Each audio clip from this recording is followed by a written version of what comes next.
حضرت علی نے فرمایا، اسے دیکھو جو تمہیں دیکھتا ہے، اس سے محبت کرو جو تم سے محبت کرتا ہے، اس کی سنو جو تمہاری سنتا ہے، اپنا ہاتھ اس کے ہاتھ میں دو جو تھامنے کو تیار ہے۔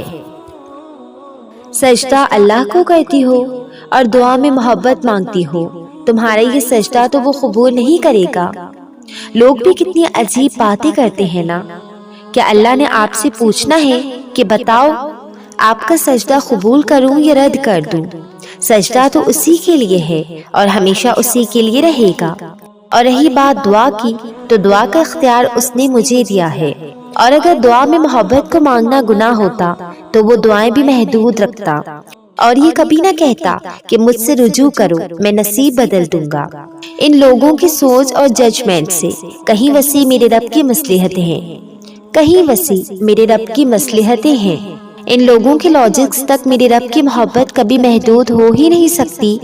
میرا رب تو وہ ہے جس نے اظہار محبت کے لیے اپنے بندے کی تعریف میں سارا قرآن لکھ دیا اور فرمایا، جس نے میرے محبوب سے محبت کی اس نے مجھ سے محبت کی۔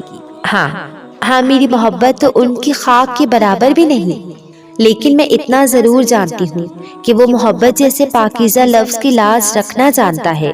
اس کی بادشاہت، اس کی چاہت، اس کی محبت دنیا کی باتوں سے بہت پرے ہے۔ وہ پلکوں پہ ٹھہرے ایک ایک آنسو کی کیفیت جانتا ہے۔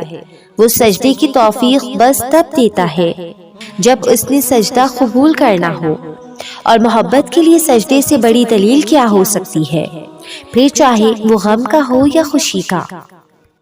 سنو، دعا مانگنے کے بعد یہ نہ سوچا کرو کہ دعا کب اور کیسے قبول ہوگی، بلکہ اس یقین سے مانگا کرو کہ جس سے مانگ رہے ہو وہ کن فیکن کا مالک ہے۔ اس کے ایک کن کی بات ہے اور سارا منظر بدل جانا ہے۔ تمہاری یقین کے ساتھ مانگی ہوئی دعا ہی تمہارے رب سے کن کہلوا سکتی ہے۔ پھر دیکھنا تمہارے لیے وہاں سے وسیلے بنیں گے جہاں تم سوچ بھی نہیں سکتے۔ اللہ تعالیٰ ہر دل کی جائز تمنا کو پوری فرمائے اور ہر ایک دعا کو قبول فرمائے، آمین۔ پسندیدہ شخص سے دل بڑھ سکتا ہے، لیکن جس سے محبت ہونا اس سے کبھی بھی دل نہیں بڑھ سکتا۔ یہی فرق ہوتا ہے پسند اور محبت میں۔ پسند بدلتی رہتی ہے جبکہ محبت کبھی نہیں بدلتی، اور محبت کرنا ہر کسی کے بس کی بات نہیں۔